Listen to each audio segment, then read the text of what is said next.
propose, c'est de commencer et de vous présenter vous trois intervenantes en précisant donc vos missions actuelles professionnelles et vos rôles associatifs éventuellement, et notamment par rapport au fait d'accompagner les femmes au poste de management. Peut-être Esperanza Duval-Lagache, si vous voulez, Galache, pardon, si vous voulez commencer, excusez-moi. Très bien, merci. Bonjour à toutes et à tous. Donc, je suis Esperanza Duval-Galache, responsable de l'engagement sociétal chez Covea. Donc, Covea, c'est la compagnie d'assurance, le groupe d'assurance MMA, MAF et GMF. Donc, ce sont 20 000 collaborateurs sur tout le territoire. Et l'engagement sociétal, c'est la responsabilité sociétale de l'entreprise. Et nous avons plusieurs champs d'action importants, dont l'égalité des chances. Et donc, à ce titre, je suis déléguée générale du réseau féminin COVL du groupe. D'accord, merci. Marie-Claude, si tu veux te présenter. Bonjour à toutes et à tous. Donc, je suis Marie-Claude Tivanianam. Je dirige les services de la communauté d'agglomération de Cergy-Pontoise et je suis également vice-présidente de la toute jeune association Dirigeantes et Territoires. D'accord, on en parlera éventuellement. D'accord, et puis Emmanuelle Lointier, s'il vous plaît. Bonjour à tous et à toutes. Donc, je suis Emmanuelle Lointier. Je suis la présidente nationale de l'Association des ingénieurs et ingénieurs en chef territoriaux de France et j'occupe un poste de direction stratégie au niveau du conseil départemental de la Côte d'Or. D'accord, alors je vais peut-être commencer par vous pour la première question. Pourquoi faut-il accompagner les femmes et de quel constat vous partez pour éventuellement répondre oui à cette question? En fait, moi, je considère que c'est avant tout un état d'esprit qu'il faut avoir. Toutes les femmes et tous les hommes ne sont pas des meneurs immédiatement. Certains ont plus de disposition à accompagner des équipes, à avoir un esprit de synthèse, par exemple, plutôt qu'être véritablement des meneurs. Donc déjà, je pense qu'il faut déjà se dire que toutes les femmes n'ont pas vocation à prendre les plus grands postes parce que ça ne correspond pas automatiquement à leurs attentes. Par contre, effectivement, au niveau de notre association, on constate que nous avons de plus en plus de jeunes femmes ingénieures parmi nos adhérentes. Donc, il y a eu un mouvement vers la fonction technique à la suite de leurs études, notamment que l'on retrouve maintenant en entrée et en féminisation des postes d'ingénieurs dans les collectivités. Et ce sont des postes d'ingénieurs qui, effectivement, encadrent souvent de très grandes équipes de catégorie C souvent, mais aussi des pôles d'expertise, par exemple, de bureaux d'études, qui nécessitent une vraie compétence. Donc, dès lors qu'on a la compétence, il n'y a pas de souci par rapport à cet accompagnement. Par contre, si ces postes n'ont jamais été tenus par des femmes auparavant, nous constatons qu'il est beaucoup plus difficile de commencer à gravir les échelons. Voilà, il y a aussi cet effet-là. Donc, voilà, mes premiers constats, voilà, tout ne coule pas de source.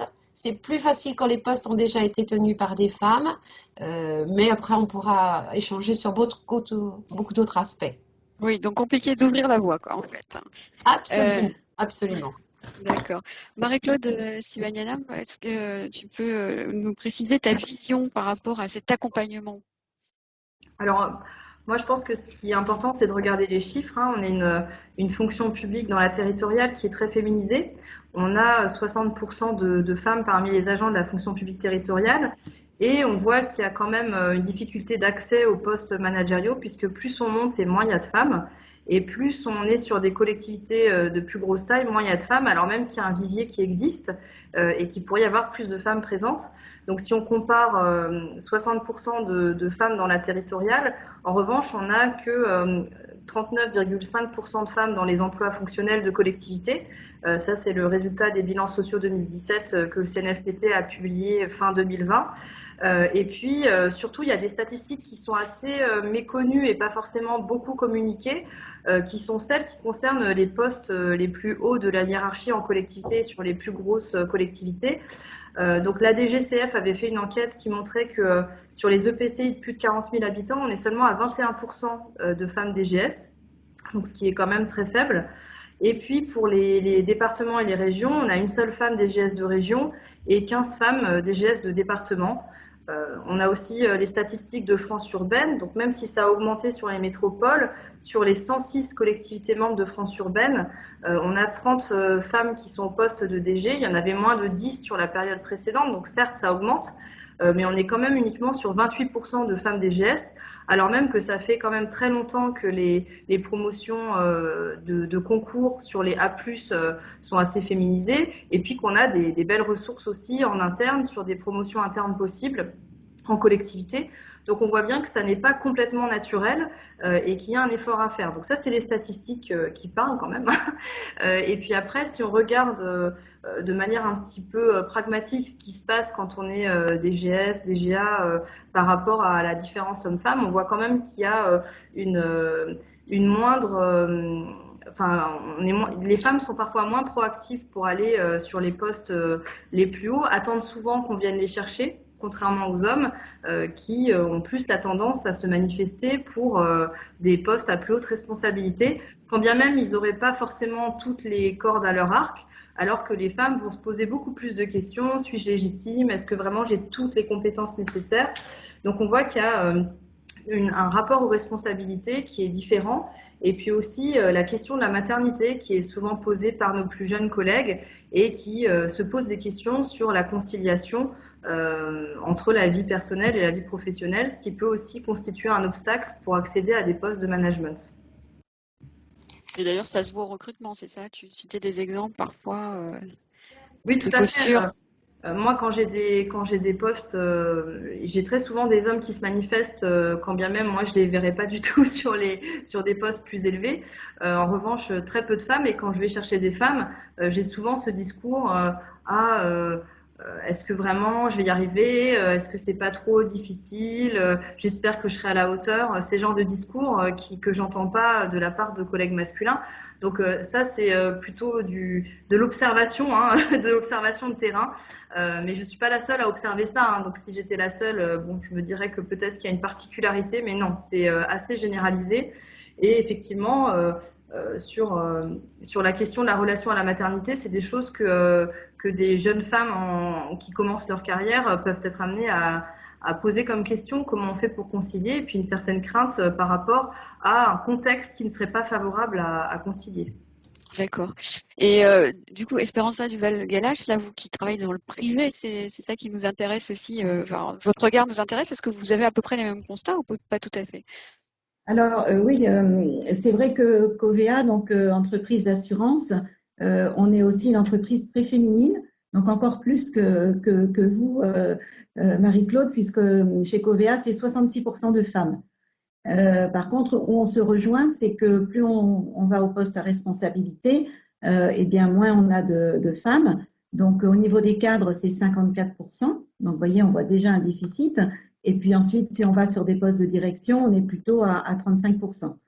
Même si ces dernières années, on a eu vraiment une amélioration de par les actions qu'on met en place, mais on voit bien qu'on a un déficit de femmes au poste à responsabilité et aussi un déficit de candidature. Et donc, on voit que pourquoi accompagner les femmes, pour moi, il y a vraiment à la fois un sujet d'égalité des chances, parce qu'en fait, chez nous, les femmes ont les mêmes formations, donc il y a bien à un moment donné, les chances ne sont pas les mêmes, et ça, il faut le travailler. Et le deuxième point, c'est aussi pour moi un sujet de performance. Dans une entreprise comme la nôtre, en fait, on y rentre et on y est bien et on reste assez longtemps, en fait. Et donc, c'est important que les femmes puissent évoluer, ne pas rester toujours à un même poste de non-cadre, par exemple, de vraiment leur donner la possibilité d'évoluer et au sein même du management d'évoluer à plusieurs niveaux. Donc ça, c'est un vrai enjeu de performance pour l'entreprise, pour favoriser l'engagement, la motivation des collaborateurs et des collaboratrices sur une durée de carrière longue. Alors, du coup, dans votre structure, quels sont les dispositifs que vous privilégiez? Qu'est-ce que vous actionnez comme levier pour corriger ce que vous constatez? Oui, alors ce que je vous disais, c'est qu'effectivement, on sent qu'il y a à la fois en fait un déficit de femmes à ces postes, de par les biais qu'il peut y avoir dans le recrutement ou dans les mobilités. Donc ça, on intervient notamment par des sensibilisations, des managers, dans les comités de direction pour vraiment sensibiliser au fait que même sans le vouloir, on peut discriminer au moment des recrutements. Donc ça, c'est un point important. Et puis ensuite, on a des dispositifs aussi pour accompagner les femmes, pour lever les freins, comme disait Marie-Claude, elles n'osent pas forcément candidater, ne savent pas toujours bien se vendre. Oula, attends, excusez-moi, il y a quelqu'un qui a un micro allumé. Est-ce que vous pouvez juste laisser le micro allumé pour les... Voilà, merci. Excusez-moi, je vous laisse continuer. Oui, donc en fait, on voit bien que il y a des freins en fait pour les femmes et donc c'est important de les accompagner. Donc on a plusieurs dispositifs. On a un dispositif de formation, parcours et projet au féminin. Et là, l'idée, c'est qu'en 2 jours, c'est donner les clés en fait de la réussite de la mobilité et aussi pour lever ces freins, se rendre visible, savoir se vendre et réussir préparer la mobilité et réussir les entretiens. Donc ça, ce sont des dispositifs maintenant que l'on suit sur plusieurs années et on voit la réussite. Et puis, on a un autre dispositif, et puis je laisserai la parole à mes collègues. On a un autre dispositif de mentorat où là, en fait, on crée 2 binômes entre une directrice et puis une autre femme de l'entreprise. Une directrice qui est volontaire et une femme qui a envie de bouger dans l'entreprise. Et donc, c'est vraiment un accompagnement, un binôme qui se crée sur une année pour donner les clés de bien connaître les environnements, de connaître les codes de certains secteurs et vraiment d'établir une relation en toute confiance. Et là aussi, on sent des dispositifs qui réussissent et des femmes qui évoluent, qui changent de poste. D'accord, merci. Marie-Claude, est-ce que tu peux compléter par rapport au dispositif que tu as pu mettre en place ou tu penses qu'il serait bien de mettre en place? Alors, je pense que tout ce qui favorise effectivement la prise de confiance des femmes, c'est un peu ce qu'expliquait Esperanza. Je pense que ça, c'est des dispositifs positifs. Je pense aussi qu'il y a un enjeu fort d'avoir une meilleure conciliation vie personnelle, vie professionnelle. Mais pour ça, pour moi, il ne faut pas le positionner comme un sujet spécifiquement féminin. Sinon, on aggrave un petit peu aussi le biais sur ces sujets-là en se disant que c'est aux femmes de faire. Mais tout ce qui permet d'avoir une conciliation pour les parents de manière générale va favoriser la prise de responsabilité des femmes et notamment quand elles sont un peu plus jeunes. Ce qui du coup permet de ne pas avoir ce gap entre des hommes qui vont avoir un déroulé de carrière très rapide à la trentaine et des femmes qui se disent là je consacre aux enfants et puis après on verra. Donc ça c'est un enjeu assez fort. Et pour les questions de parentalité, donc à la ville de Cergy, on avait mis en place, quand j'étais DGS, un congé parentalité, un congé paternité en anticipation de la mesure qu'il y aura cet été. On l'avait pris en 2019 et on avait proposé que ce congé pour les pères, ce congé complémentaire, puisse être pris le premier mois parce qu'on sait que c'est aussi dans les tout débuts de la naissance, enfin après la naissance, que se jouent les rôles dans la famille. Et donc tout ce qui peut permettre une meilleure répartition de ces rôles et de permettre aussi aux hommes de prendre leur part dans la sphère privée permet aussi d'aller dans le sens de l'égalité professionnelle et de permettre aux femmes de prendre leur place sur les postes à responsabilité. Après, plus globalement, on a un travail à faire sur la parentalité et sa place dans le monde du travail. Il y a un livre que j'aime bien citer, c'est Pour une enfance heureuse de Catherine Guéguen, qui a beaucoup travaillé sur les découvertes sur le cerveau et sur comment les enfants ont besoin de leurs parents quand ils grandissent, et qui explique que en fait on a un temps où les enfants ont besoin des parents qui est relativement court dans la vie, et qu'à ce moment-là, on peut aussi avoir un peu de souplesse pour permettre aux parents, qui soient d'ailleurs sur quels que soient les postes qu'ils occupent, mais de permettre de concilier ce besoin des enfants et leur poste en entreprise. Et l'Observatoire de la parentalité en entreprise soulignait qu'il y a 3/4 des salariés parents qui considèrent que les entreprises ou les organismes de manière générale dans lesquels ils travaillent ne fait pas assez de choses pour les aider à concilier vie professionnelle et vie familiale. Et dans les règles toutes simples, il y en a qui ont été évoquées ce matin d'ailleurs, dans un des ateliers où j'étais. Il y a notamment des règles du type éviter les réunions tôt le matin ou tard le soir, qui sont les moments où les enfants ont plus besoin de leurs parents. Donc il y a des choses qui peuvent être mises en place en termes d'organisation du travail. et d'avoir aussi une façon une forme de souplesse qui ne vient pas entacher la performance, hein, parce que c'est juste une autre organisation du temps. D'accord. Il y a Aline, quelqu'un qui a mis, il y a quelqu'un qui a mis un micro. donc je D'accord. poursuis. Oui, Excusez-moi. oui, oui, je veux bien parce que quelle est votre vision, vous, voilà. Voilà, je poursuis directement. Donc nous, au niveau de la l'AITF, ce que je voulais dire, c'est que tout d'abord, je suis la première présidente nationale depuis que notre association existe, donc qui a maintenant plus de 80 ans. Au sein de l'association, les postes sont vraiment très, très équitablement répartis, j'allais dire, entre les deux sexes. Au niveau de nos présidentes de région, nous sommes vraiment 7 hommes et 7 femmes. Dans le bureau national, nous sommes 17, donc nous sommes même 9 femmes et 8 hommes. Donc pour vous dire que vraiment très très simplement, les femmes ont pris tranquillement des responsabilités d'animation au niveau de notre très grande association. Nous sommes 4000 adhérents. En fait, je pense que les prises de responsabilité qu'on peut avoir dans un monde associatif, par exemple, aident tout à fait les femmes à moins se poser les questions par rapport aux prises de poste qu'elles pourront avoir dans leur monde professionnel. Donc voilà, dans notre association, on le joue directement.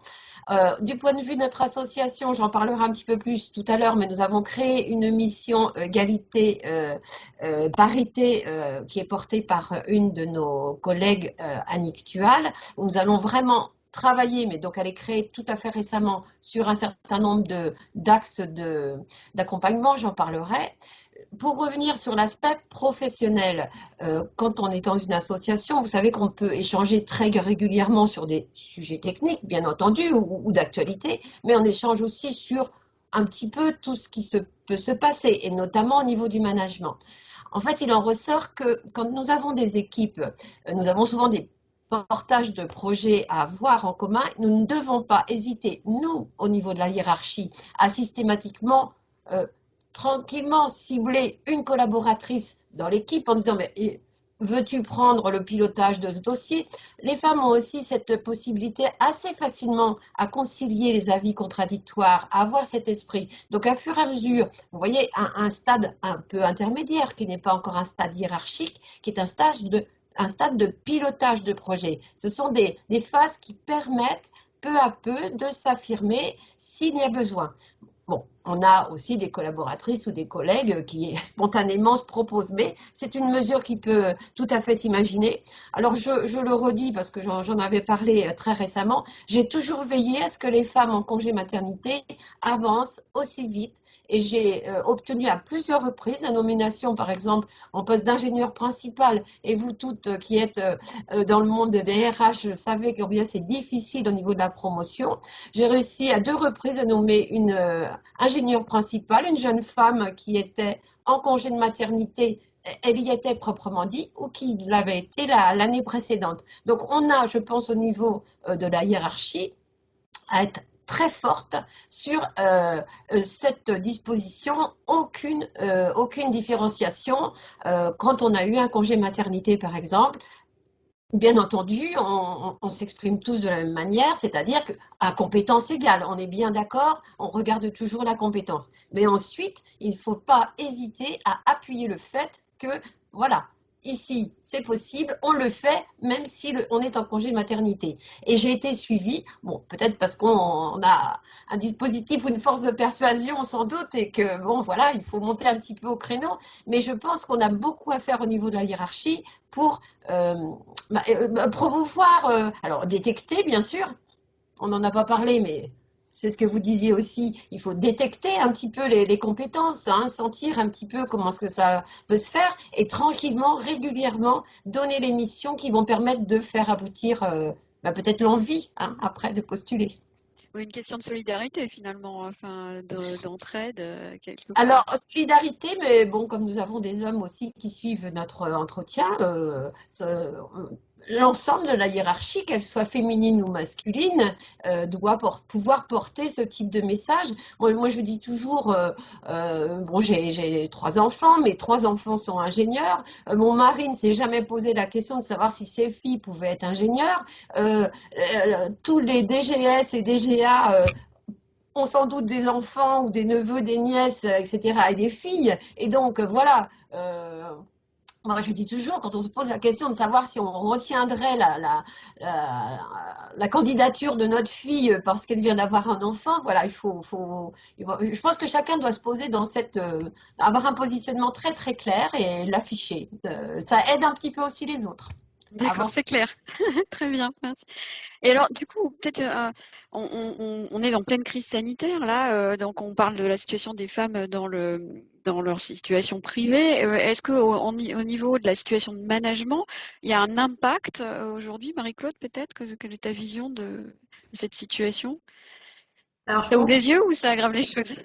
Alors, les études montrent que, notamment le premier confinement, alors là, on rentre dans quelque chose d'un peu similaire malheureusement à partir de la semaine prochaine, mais montrent que sur le premier confinement, il y avait eu une difficulté plus importante pour les femmes parce que de fait, la charge familiale pèse encore un petit peu trop du côté des femmes plus que du côté des hommes.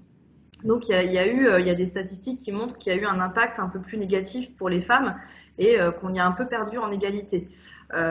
Après, si je viens sur nos propres organisations et ce que la crise a pu apporter, je pense quand même que on avait un effort à faire sur une question de flexibilité dans nos organisations et que de fait, on a été obligé d'y aller beaucoup plus. C'est-à-dire qu'il y a un peu plus d'un an, dans les collectivités locales, qui faisait des visios pour organiser des réunions enfin, pas grand monde, hein. Je pense honnêtement que ça se rapprochait beaucoup de zéro. Et puis après, sur le télétravail, on sait que c'était enclenché dans certaines collectivités, mais pas dans d'autres. Et du coup, ça a poussé, même pour des gens qui étaient convaincus, comme moi je pouvais l'être, à envisager des modalités beaucoup plus souples qu'on les avait eues jusqu'à présent. Donc moi, je suis persuadée que si on fait un travail de bilan au sortir de la crise sanitaire, ce qu'on espère tous un jour, si on fait ce travail de bilan, il faudra tenir compte de cette souplesse parce que c'est un gain. Il y a beaucoup de choses difficiles dans cette crise, hein, c'est lourd, c'est difficile, mais il y a quand même une souplesse que l'employeur a été obligé d'accorder, ne serait-ce que pour que les gens continuent à travailler. Donc du coup, derrière, je pense qu'on ne pourra pas revenir complètement au monde d'avant et qu'il y a des choses qu'il faut qu'on puisse garder et qui seront de nature à permettre cet équilibre entre la vie professionnelle et la vie personnelle, mais aussi d'être plus efficace sur son temps au travail. Et ça, tout le monde a y gagné. D'accord. Très bien. Esperanza, quelle est votre vision sur cette crise et sur l'impact finalement pour la situation des femmes en Ouais, situation de travail? je partage avec Marie-Claude, c'est vrai, l'impact négatif en fait hein, de la crise sanitaire sur les femmes, sur l'emploi des femmes, et on a vu aussi sur les violences hein, au domicile, dans la famille. Donc ça, c'est un sujet un peu à part, mais et ça intervient malgré tout hein, dans la performance de chacune des personnes. Donc je pense qu'il faut être extrêmement vigilant pendant cette crise et en sortie de crise, parce qu'on sait que dans des moments comme ça, finalement, des avancées que l'on avait en matière d'égalité femmes-hommes, on risque d'avoir un retour arrière. Donc vraiment, je pense qu'il faut être extrêmement vigilant et, et essayer de mettre en place le plus de dispositifs pour faciliter. Alors, il y a un travail pour l'entreprise, effectivement, de favoriser le télétravail, la responsabilisation de chacun pour pouvoir travailler en autonomie chez soi et dans la performance pour l'entreprise.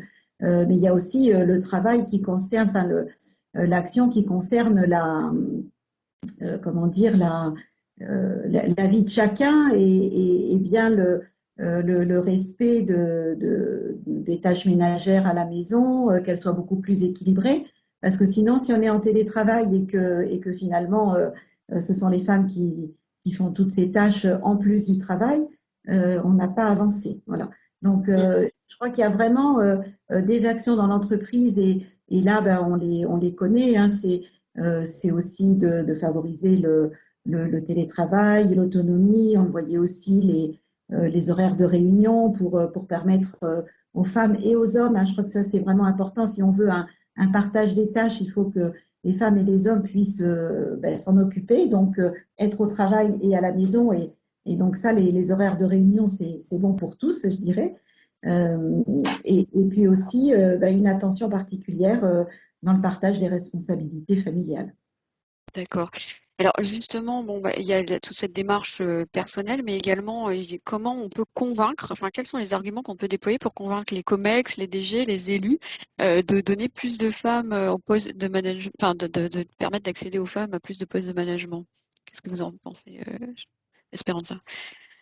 Écoutez, moi j'ai senti depuis que l'index de l'égalité existe, donc depuis Mm. 3 ans, j'ai senti vraiment un déclic et le fait d'avoir un indicateur comme celui-ci qui est public, qui permet de se comparer, ça a vraiment, je dirais, attiré l'attention de nos dirigeants.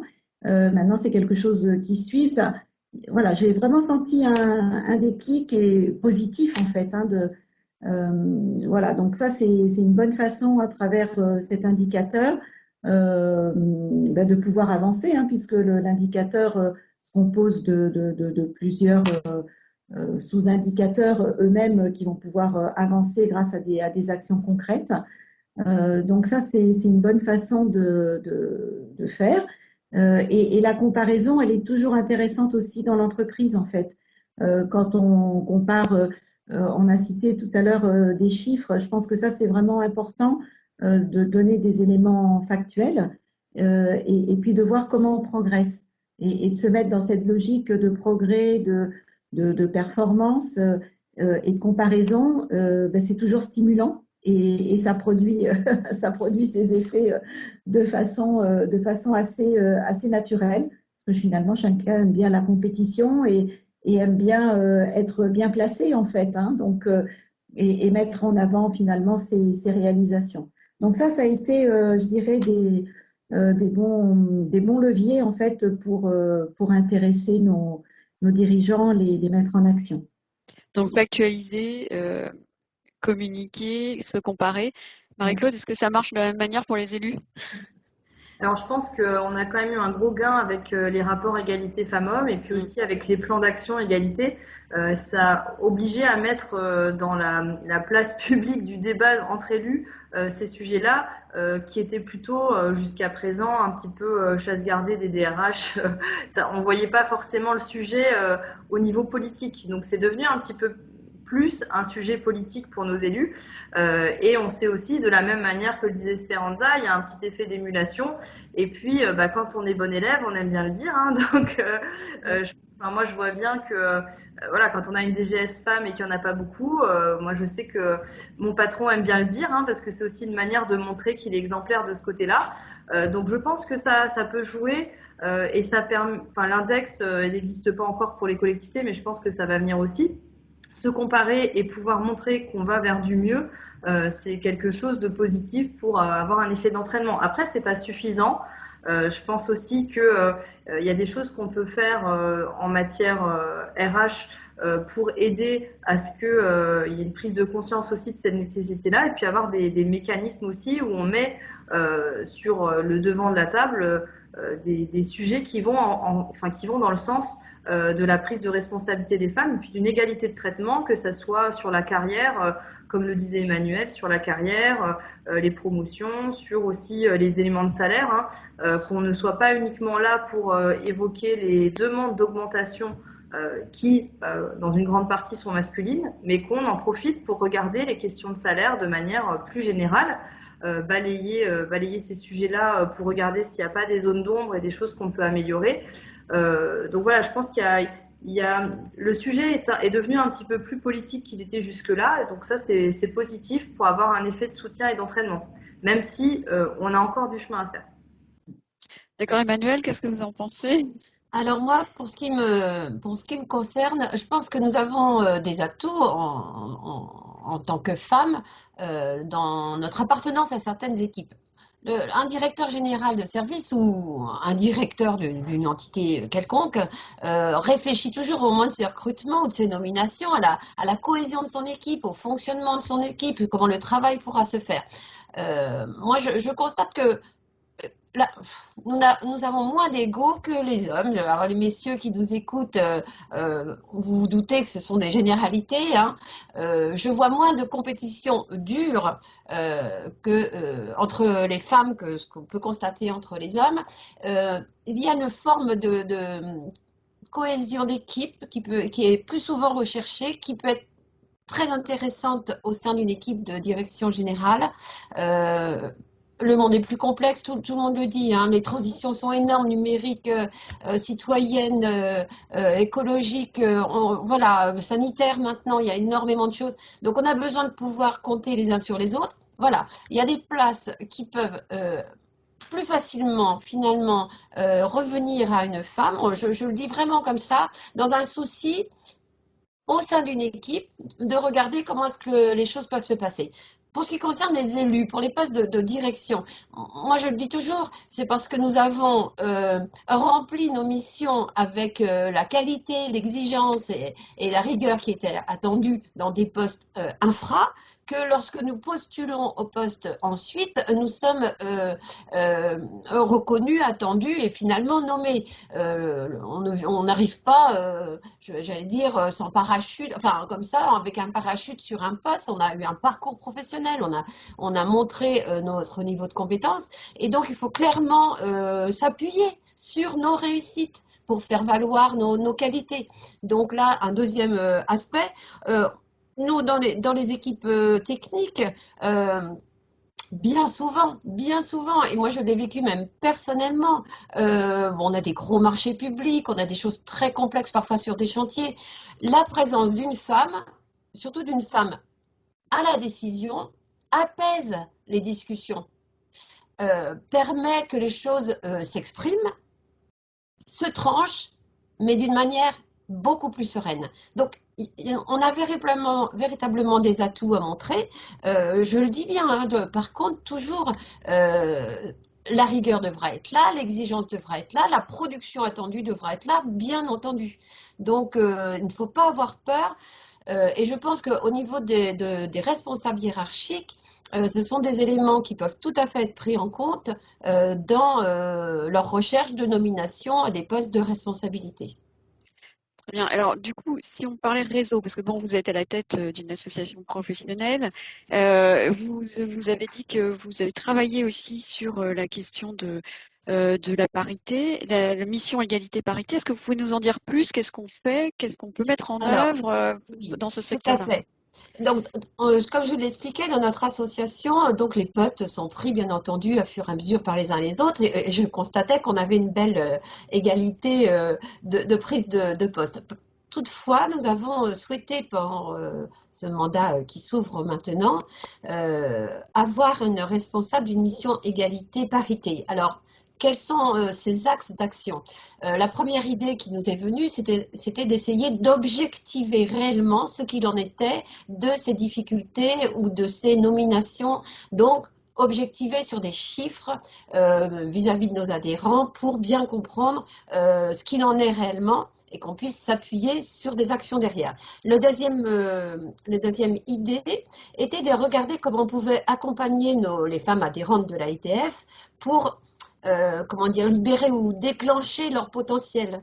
Comment on pourrait les accompagner par des ateliers proprement dit pour les aider à se positionner. Donc, on verra comment le travail, c'est quelque chose qui se met en place. Nous avons donc un groupe d'une dizaine de personnes autour de notre chargé de mission sur cet axe. Le troisième axe d'action que nous avons souhaité renforcer, c'était d'être très très proche de tout le réseau associatif de la fonction publique territoriale pour vraiment nourrir des partenariats sur cette question, les uns les autres. Donc bien sûr, dirigeantes et territoires, on a quelques collègues qui sont entrés également, mais nous avons aussi souhaité rester en proximité avec le ministère qui a lancé une action aujourd'hui sur la parité et l'égalité. Nous travaillons aussi bien sûr avec l'association ADTI-Net qui a eu quelques axes sur cet aspect. Donc notre idée, c'est de bien s'inscrire dans les réseaux associatifs existants pour que tous ensemble on œuvre, si vous voulez, à ce niveau-là. Et puis le dernier axe, c'est vraiment faire évoluer les regards. Alors, nous avons un groupe de travail à l'international et donc nous avons commencé à interroger nos homologues étrangers sur leur perception, leurs éléments sur cette question. On pour changer de regard aussi, nous regardons comment nos contenus d'action, journée organisée, journée technique, qui sont nos intervenants et nos intervenantes. Je pousse très très régulièrement tous les adhérentes à s'inscrire dans les réseaux pour devenir intervenantes. C'est aussi une manière, en s'exprimant sur le fait que nous tenons tel ou tel poste, que nous pouvons donner envie. Parce qu'il s'agit bien, au départ, le redire à tous et toutes, la réussite dans notre parcours professionnel, c'est nous qui le portons complètement. C'est à nous d'avoir cette envie, c'est à nous de postuler. Donc, nous, si nous sommes en position de pouvoir montrer ce que nous faisons pour essayer de donner envie, voilà, c'est un des aspects. Alors, c'est tout à fait le rôle d'une association que d'essayer de transmettre un peu ces éléments pour aider nos adhérentes. Bon, et bien sûr, dans nos postes professionnels, bien sûr, ensuite, chacun essaye d'agir au mieux dans les équipes où il se trouve. Alors, je passe tout de suite la parole à Marie-Claude, peut-être pour le réseau de dirigeantes et territoires. Du coup, quel est le projet? Est-ce que ça rejoint un peu ce que fait l'ITF? Oui, alors forcément, il y a des zones de convergence, et comme le disait Emmanuel, l'idée, c'est de créer des partenariats. Donc là-dessus, on se retrouve totalement. Donc Dirigeantes et Territoires a été créé dans l'objectif d'aider à la prise de responsabilité des femmes, et notamment avec des principes forts de sororité et de parité. Donc l'objectif est clair, c'est la parité, mais d'avoir aussi une manière de faire de sororité, notamment par le biais du marrainage, s'entraider les unes les autres. Mais il y a aussi ce rôle aussi un peu de modèle. Bon, le terme est un petit peu fort et peut peut-être paraître un peu, ne pas mettre totalement à l'aise celles qui peuvent avoir cette étiquette-là.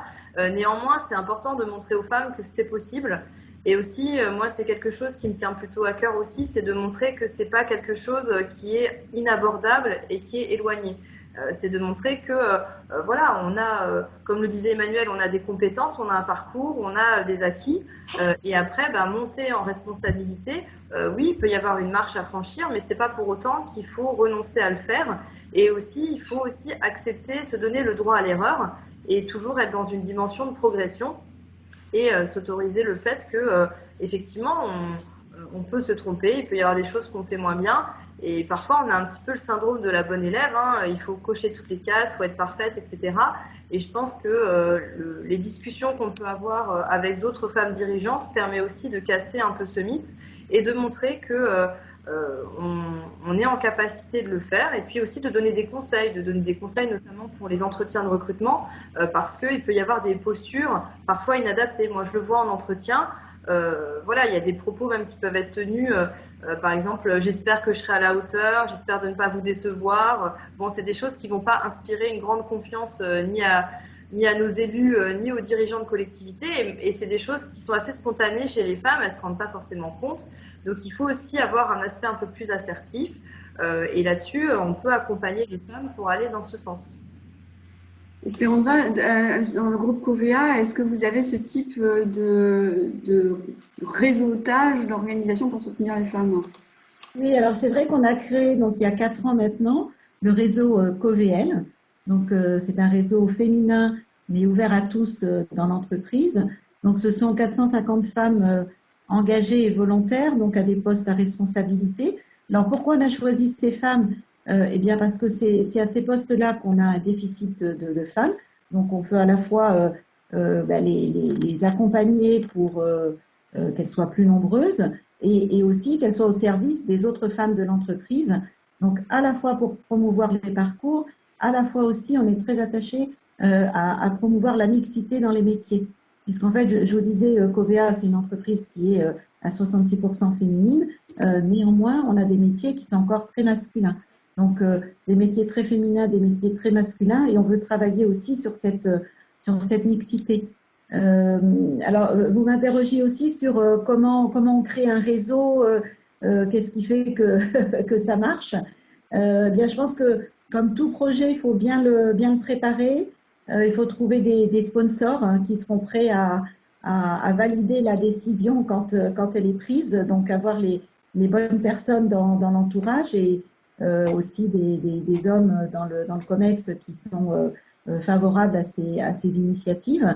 Et puis après, en fait, ce sont je dirais que c'est la qualité des rencontres que l'on organise, les personnes que l'on invite, la qualité des experts ou des expertes qui interviennent et la qualité des échanges qui font que c'est une réussite. Donc, c'est vrai que la première réunion, elle a été très importante parce que on était quand même attendu de savoir si qu'est-ce que ça allait donner ce réseau. Donc, on avait le président qui était là aussi pour lancer le dispositif avec nous. Et puis, vraiment, on a senti tout de suite la sororité qui s'est installée parmi les participantes. Et vraiment, nous, on sent qu'à chaque rencontre, on a des femmes qui viennent témoigner ensuite, qui se rapprochent de nous en nous disant vraiment, cette rencontre, ça m'a permis voilà, d'oser candidater, de prendre un contact que j'avais longtemps dans les tuyaux, j'osais pas le faire. Et bien voilà, ça m'a vraiment donné envie de le faire. C'est des moments aussi pour prendre du recul, pour s'inspirer. Et on parlait tout à l'heure justement des rôles modèles. Je pense que c'est important aussi. On essaie de varier les personnes qui interviennent et la valorisation des parcours. C'est important d'avoir vraiment des personnalités fortes qui marquent leur secteur d'activité ou parce que forcément c'est inspirant. Mais quelquefois on a des femmes qui nous disent mais ces modèles-là ils sont un peu trop loin de nous tous les jours. Et donc on présente aussi des parcours plus, je dirais pas normaux, mais en tout cas qui sont en plus grand nombre, en tout cas dans l'entreprise, soit des managers de proximité qui franchissent le pas d'aller vers des postes de manager ou de cadre sup. Et ça, c'est utile à tous parce qu'on se reconnaît à un moment donné, on montre la voie du possible, tout à travers ces témoignages, de montrer qu'il faut avoir confiance en soi.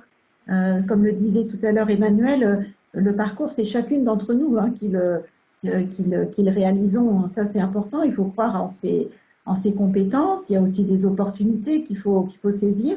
Et à travers ces témoignages, on montre ça aussi. Et voilà. Donc ensuite, on met en place aussi des ateliers. Donc soit pour travailler la visibilité, soit le marketing de soi, et puis des ateliers aussi, par exemple pour mieux absorber la charge mentale. Ça c'est quelque chose, on en a parlé tout à l'heure dans la conciliation vie privée, vie professionnelle.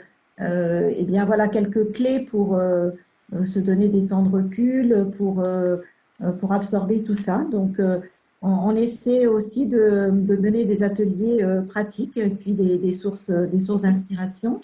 Et puis d'ouvrir nos réunions aussi aux hommes. Donc en fait, le principe, c'est ce que nos COVL, on les appelle comme ça, les membres du réseau, elles ont toujours la possibilité, quand on organise des événements, d'inviter des personnes autour d'elles, donc des hommes ou des femmes.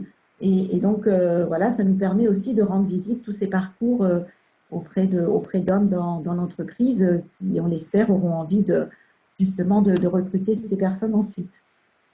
Très bien, merci. Oui, effectivement, la question des hommes est une question. Comme le temps avance, ce que je voulais proposer, c'est aux participants de la table ronde d'éventuellement de poser des questions. J'ai vu qu'il y avait des commentaires dans la conversation. Notamment, il y avait peut-être Brigitte qui avait des remarques au début. Et si quelqu'un d'autre ou Brigitte veut prendre la parole, c'est avec plaisir pour qu'on ait un petit échange. Oui, bonjour. Je souhaitais juste avoir plus d'informations. Est-ce que vous pouvez vous présenter juste pour qu'on sache? Brigitte Corneby, je suis responsable projet RH à la ville de Lyon. Et je voulais juste savoir si vous aviez des indicateurs à nous recommander pour suivre la progression justement de nos actions. Et aussi, quel type d'action concrète, au-delà du réseau, puisque vous venez de présenter de la constitution d'un réseau, quel type d'action concrète vous avez pu constater dans des collectivités et est-ce qu'il y a des collectivités qui sont en avance dans ce domaine? Qui veut répondre? Je comprends que c'est une question qui est plutôt tournée vers les collectivités, donc je laisse Emmanuel et... Oui. Alors, pour ce qui nous concerne, nous, au niveau de la ETF, Brigitte, vous posez une question qui est effectivement celle que nous allons suivre. Nous voulons pouvoir percevoir justement ce qui a pu être mené. Donc, nous, on démarre pour le moment. On aboutira à un type d'indicateurs, si vous voulez, qui nous permettront de voir ce qui se passe véritablement. Il n'existe pas au jour d'aujourd'hui, enfin à ma connaissance, mais je vais me retourner surtout vers d'autres, il n'existe pas à ma connaissance d'indicateurs un petit peu précis pour aller dans le détail que vous souhaiteriez. C'est vrai qu'il faut un peu l'imaginer là où nous sommes.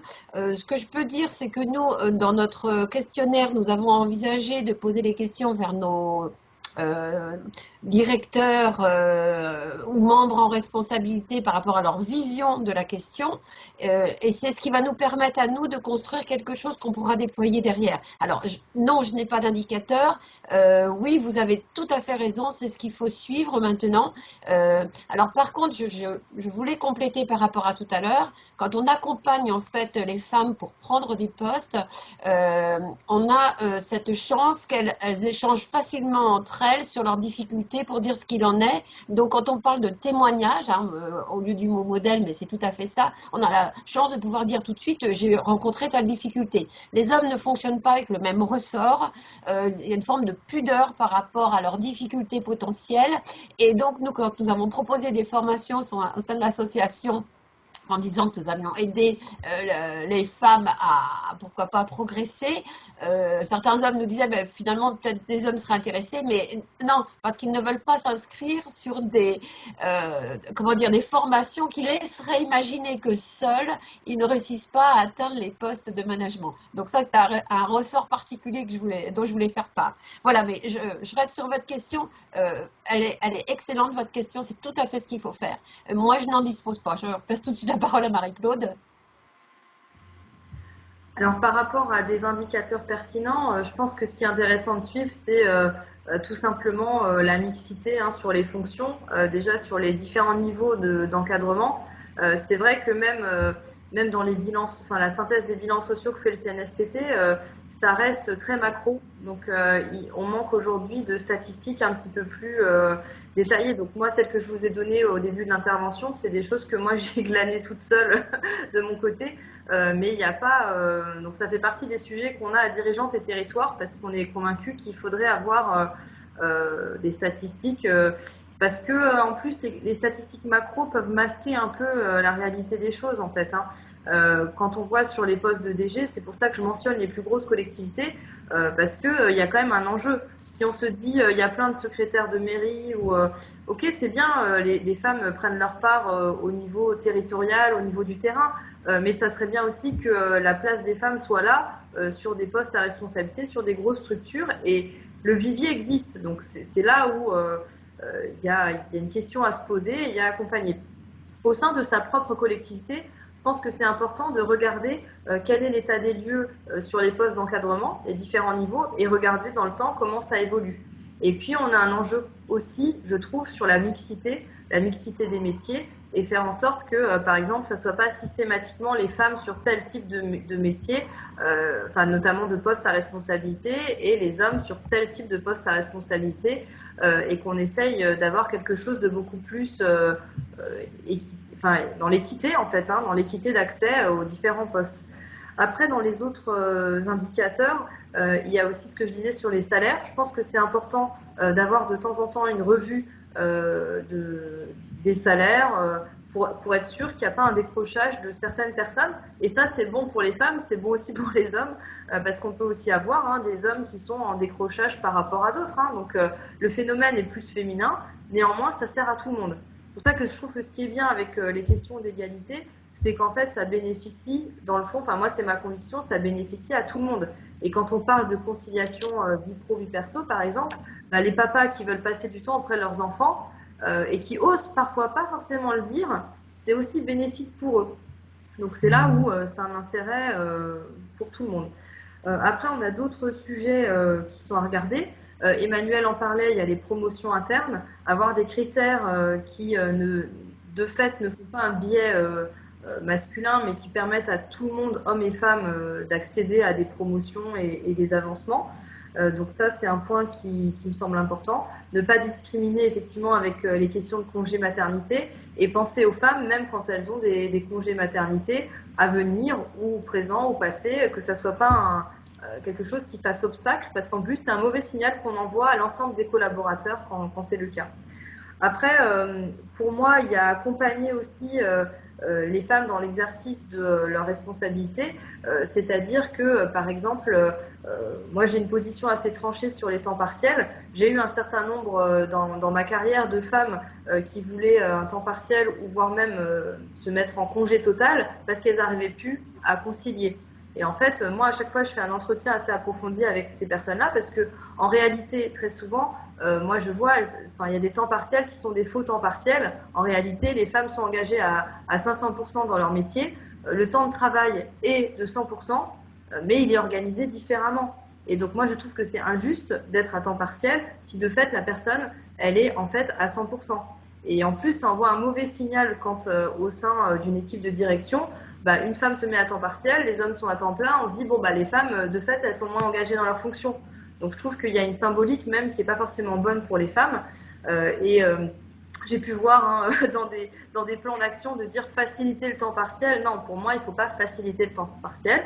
Il faut aider les femmes à pouvoir exercer leurs responsabilités et le faire à leur manière. Voilà. Et à leur manière, ça peut être aussi une manière de certains hommes.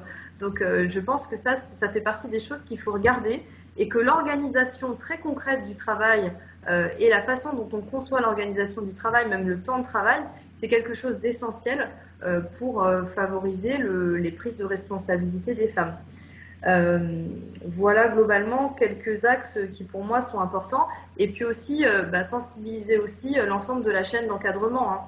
Je pense que là-dessus c'est aussi d'avoir une vision, un partage sur ces sujets-là qui permettent donc d'avoir du dialogue au sein des équipes pour être à l'écoute des besoins des uns et des autres pour bien exercer ces fonctions.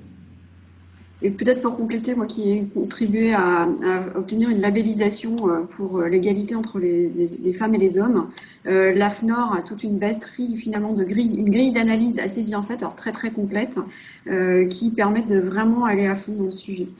Il y a Nadège Adam qui pose une question dans le chat. Alors, quelles actions concrètes pour soutenir les candidatures de femmes au poste de manager? Et à titre personnel, qu'est-ce qui vous a décidé à vous lancer sur ces postes à responsabilité? C'est intéressant. Je vais démarrer. Alors, les actions concrètes, alors c'est vrai que le fait de témoigner de ce qu'on fait peut tout à fait permettre de soutenir une candidature ou du moins de donner envie. Je crois que, je parlais tout à l'heure de prédisposition personnelle. Moi, je ne me suis jamais posé la question de voir si je pouvais ou pas.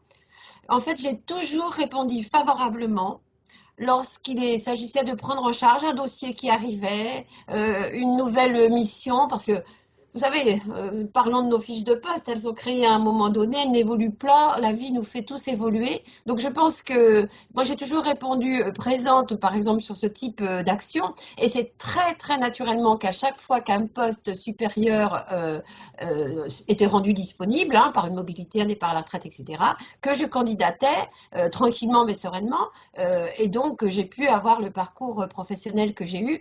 Donc en fait, je crois que moi, je ne me suis pas posé la question. Mes parents, par exemple, alors je remonte, je vais avoir 60 ans, donc vous voyez, on remonte quand même. J'ai été l'une des premières femmes qui a passé, par exemple, le concours à l'époque avant le CNFPT que l'on avait pour tenir un poste en voirie. En voirie, je suis dans un département. En voirie, tous les postes étaient pris par nos collègues qui se trouvaient à l'époque à la DDE et qui peu à peu optaient pour venir dans les conseils départementaux. Lorsque j'ai pris mon poste, en fait, la question, je ne me suis pas posé la question de savoir si je pouvais ou non, j'ai candidaté. C'est tout à fait différent. Dans un groupe, vous avez 5 personnes qui vont spontanément dire qu'elles souhaiteraient prendre cette responsabilité. Vous le disiez tout à l'heure, Marie-Claude, alors quand bien même vous savez que certains hommes, vaudrait mieux qu'ils restent où ils sont. Ben pourquoi? Tout le monde, effectivement, n'a peut-être pas les dispositions nécessaires. Donc, voilà, moi, je ne me suis pas posé la question. J'ai pris des responsabilités, voilà, au niveau de notre grande association. Et puis, finalement, ça me conduit maintenant à avoir ce poste majeur que j'ai aujourd'hui. Donc, je crois qu'il faut que nous disions à nos collaboratrices que la question, elles ne doivent pas le poser en tant de pouvoir le faire, mais en tant qu'envie de le faire. C'est tout à fait différent. Et quand on a envie, eh bien, on prend les renseignements ensuite, etc.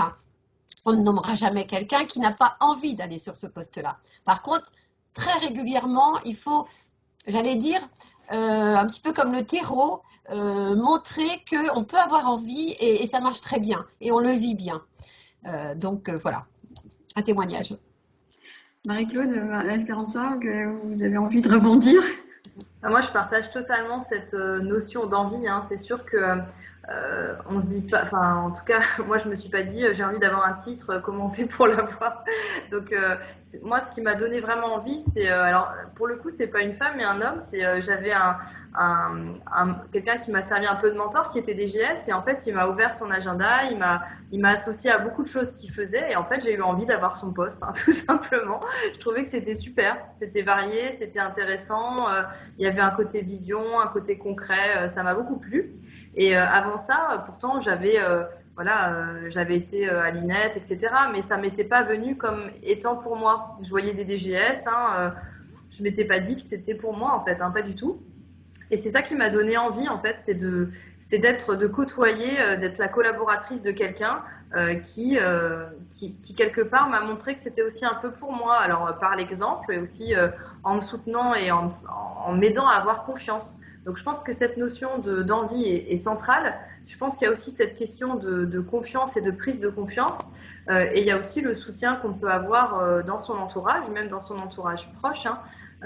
Et notamment, moi je trouve que justement le partage des tâches, on peut pas accéder à des postes à responsabilité si on n'a pas un conjoint avec lequel ça fonctionne quand même un minimum bien. Donc ça fait partie des choses qu'il faut travailler et qu'il faut travailler avec les hommes. Parce que c'est avec eux qu'on peut aussi répartir et prendre des responsabilités.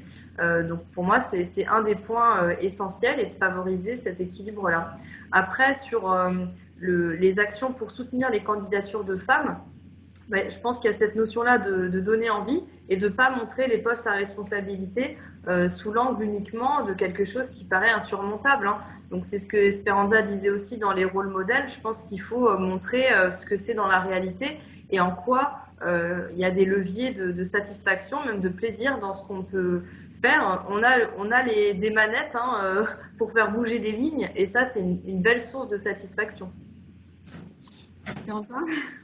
Oui, moi, je me suis jamais posé de question de pourquoi avancer, pourquoi aller vers des postes à responsabilité. En fait, c'est venu naturellement de par ma formation et puis après l'arrivée dans l'entreprise et l'envie de contribuer à faire avancer les projets. Et donc c'était assez naturel. Je crois que c'est saisir les opportunités.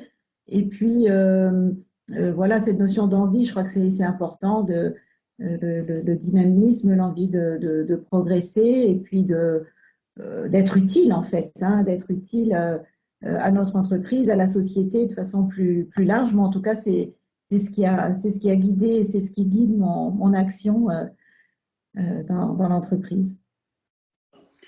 Écoutez, on arrive au terme de cet atelier. Je vous remercie infiniment toutes les trois pour vos témoignages, engagements, idées. J'espère que ça aura inspiré nos participants. Et puis donc continuons à réfléchir sur cette question. Je pense que Gaëlle Garland qui sera à la table ronde, donc j'en profite pour faire de la pub pour la table ronde tout à l'heure, nous remercie et donc je vous propose une petite pause et on se retrouve à 15h30 pour la table ronde pour ceux et celles qui voudront y assister. Merci beaucoup. Entendu. Au revoir. Merci à vous deux. Et au revoir à tout le monde. Au revoir. Alors, l'atelier qui s'intitule Accompagner les femmes au poste de management a permis de parler de plusieurs choses. D'abord du constat qu'effectivement il y a des choses à faire, ça ne surprendra personne, que les femmes sont en position finalement, même quand dans les organisations où elles sont majoritaires, au poste de management, leur proportion diminue et plus on monte dans l'organisation, plus la proportion diminue. Il faut donc, d'après les intervenantes, monter des dispositifs, déjà constater les choses, documenter éventuellement, bâtir des indicateurs pour permettre de rendre visible, de se rendre compte des situations. Ensuite, une chose importante, c'est d'accompagner les femmes dans leur démarche, alors que ce soit par l'exemplarité, mais également par des opérations de formation, de coaching, des questions de réseau aussi pour rendre les postes de management abordables, accessibles, pour se permettre de dire quelque part c'est aussi possible pour moi. Voilà. Alors l'idée aussi, c'est d'embarquer tout le monde, d'embarquer les femmes, mais également les hommes, et puis les dirigeants, que ce soit les dirigeants d'entreprise, les élus. Et pour ça, finalement, les indicateurs, le fait de communiquer et de se comparer est un levier qui fonctionne et qui permet de faire progresser les mentalités. Globalement, ce qui est important aussi, c'est de travailler sur les temps vie professionnelle, vie personnelle, pour mieux équilibrer ces temps. Ce qui permet aussi de faire progresser ensemble la condition et des femmes, mais également des hommes. Et donc, c'est aussi une raison de travailler ensemble, de les associer, puisque toutes ces avancées permettront de faire progresser ensemble la vie professionnelle et la vie personnelle des femmes, mais également des hommes. Donc une démarche qui est en cours, qui est prise en compte par des réseaux professionnels, par des organisations, mais tout ça suppose aussi de prendre en main les choses et de le décider. Finalement, faire progresser les femmes au poste de management, donc certaines femmes n'en ont pas besoin, mais d'autres en ont besoin, et ça suppose une action globale des organisations et des femmes entre elles, aidées par les hommes.